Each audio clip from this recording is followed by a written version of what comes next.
The Church of Santa Maria.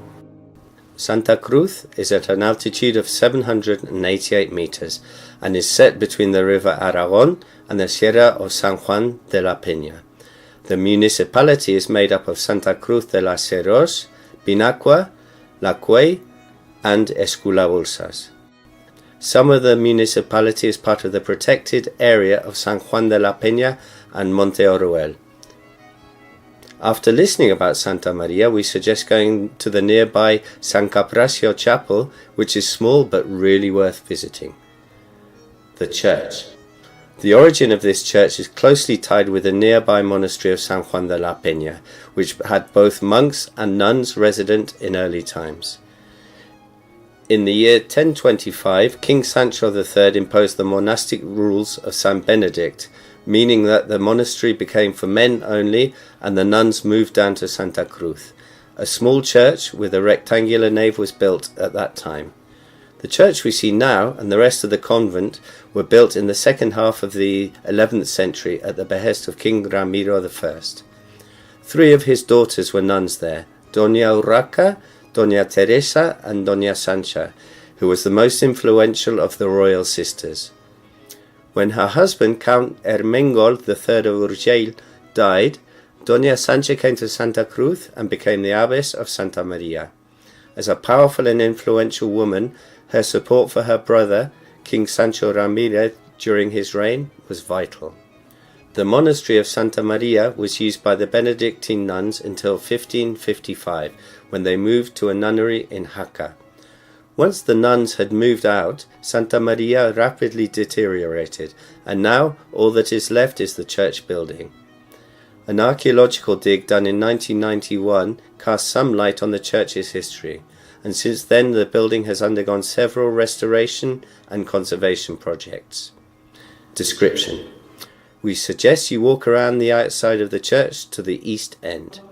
It's hard to visualize the church's ground plan without seeing it on paper, but it is a Latin cross plan with one rectangular nave divided into 3 sections by 2 narrow arches. The nave ends at a northeast facing central apse, which you can see here from the outside. The apse here is divided into 3 panels by 2 columns with sculpted capitals. Each panel has a window. The 2 vertical volumes on either side of the apse may look like buttresses, but they correspond to 2 small apses situated in the transept, which you will see when you visit the interior. Above the transept, just behind the apse and to the right of the tower, is a unique element, a secret chamber. It has 4 main walls on the outside and has an 8-sided vaulted ceiling on the inside. It was accessed from the inside of the church by a wooden ladder or steps which could be pulled up into the chamber, keeping it as a safe, inaccessible refuge. In a church like this, we would normally expect to see a dome above the crossing, but here there is just a simple barrel vault. This could be because the builders wanted to hide the presence of the secret chamber, which may well have been where the church's treasures were kept, and where the nuns could hide in the event of attack. Nowadays, we're not allowed into the secret chamber, but we can see it on our way up into the tower. The secret chamber is secret no longer. To the left is the tall and proud church tower. It has 5 stories, each of a different height, and is square in plan. It has double windows on 3 upper stories.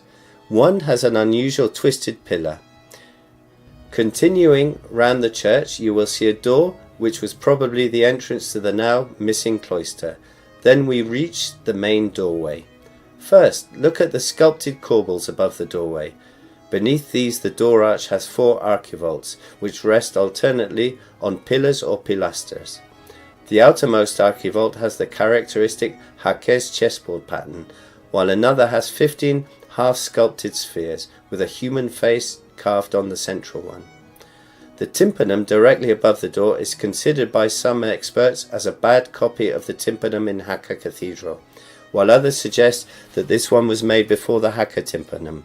This is because the circular chrismon or Christogram symbol between the 2 lions has its Greek letter symbols in irregular places compared to later ones such as in Jaca. On the chrismon circle and along the base of the tympanum you can see Latin inscriptions which read, "I am the door, the feet of the faithful pass through me. I am the spring of life. All those who enter the Holy Church of the Virgin Mary would worship or desire me more than wine. Correct yourself before invoking Jesus Christ. Looking beneath the lion on the right, you'll see the daisy flower symbols, which you may already have seen in San Adrián de Sassave and in Jaca Cathedral. Now, if it's open, we'd like you to visit the interior of this magnificent building.